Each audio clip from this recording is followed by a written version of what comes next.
When you think about a nation's arteries, it's not just about biology. It's the roads, the railways, the airways that carry its lifeblood. And right now, in India, one of the most ambitious transformations of those very arteries is underway. So, let's get into it. What you're looking at here is a glimpse of a huge national mission. Seriously, India is in the middle of a historic infrastructure overhaul, trying to weave the entire country together in a way that's really never been done before. And if you want to talk about scale, just look at this number, 8.33 lakh crore rupees. That's a lot of money. But what's absolutely staggering is that this isn't even the total budget for everything. Nope. That's the project pipeline for just one ministry, the Ministry of Road Transportation and Highways.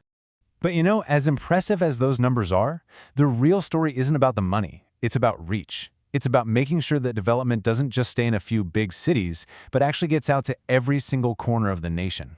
And to really get a feel for this vision, we're going to zoom in on one flagship program that just perfectly captures this spirit. It's called the UDAN scheme. And yeah, it's all about taking to the skies.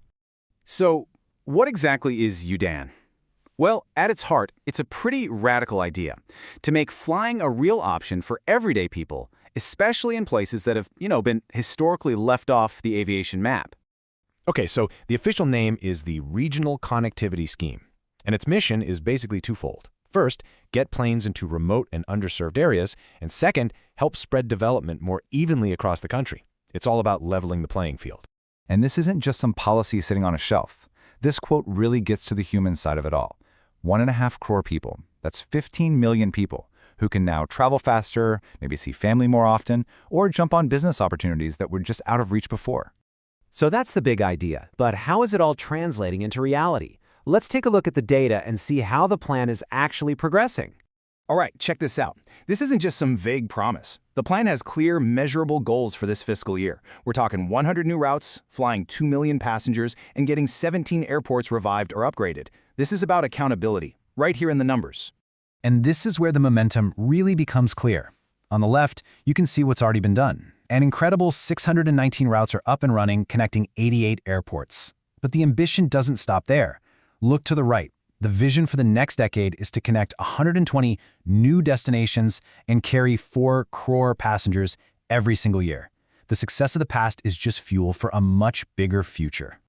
Okay, so let's zoom back out for a second. Because as important as UDAN is, it's just one piece of a much, much larger puzzle. It's about weaving a whole national web of connectivity.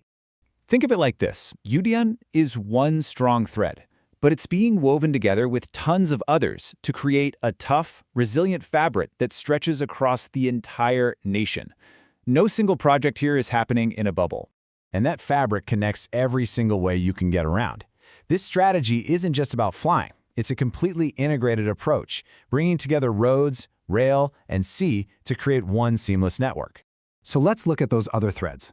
On the ground, the goal is 10,000 kilometers of new national highways just this year. On the rails, you've got new high-speed corridors being built just for moving goods. At sea, the Sagarmala program is supercharging coastal and inland waterways. And in the cities, you have massive expansions of metro systems. Each one of these makes the whole web stronger. So, with all these billions being spent, all this concrete being poured, what's the ultimate destination? Where is all of this actually heading? Well, at the end of the day, this is about building something more than just infrastructure. The real goal is to lay a foundation for economic growth that lasts, to make sure development is shared fairly across all regions, and, to just make daily life better and more connected for every single citizen. And that leaves us with a really powerful question to think about. As this new web gets woven across the country, it's not just going to change travel times. It's going to change lives, it's going to reshape careers, and it's going to open up brand new possibilities for what people can achieve. The real impact? Well, that's just beginning to unfold.